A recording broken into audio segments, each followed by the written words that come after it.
ایک دانا بزرگ دریا کے کنارے سفر کر رہے تھے۔ انہوں نے ایک بچھو کو پانی میں ڈوبتے دیکھا۔ انہوں نے اسے باہر نکالا۔ بچھو نے ان کے ہاتھ پر کاٹا اور دوبارہ پانی میں گر گیا۔ ایسا کئی مرتبہ ہوا۔ بزرگ بچھو کو پانی سے باہر نکالتے، بچھو عادت سے مجبور ہو کر انہیں ڈنگ مارتا اور پانی میں گر جاتا۔ دریا کے دوسرے کنارے پر کھڑا ایک شخص یہ سارا ماجرا دیکھ رہا تھا۔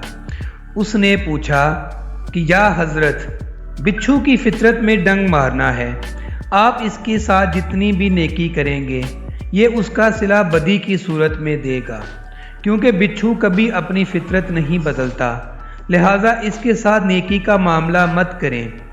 اس دانا بزرگ نے جواب دیا، بچھو ایک معمولی سا کیڑا ہو کر اپنی فطرت نہیں بدل سکتا، تو میں اشرف المخلوقات ہوتے ہوئے اپنی فطرت کیسے بدل ڈالوں؟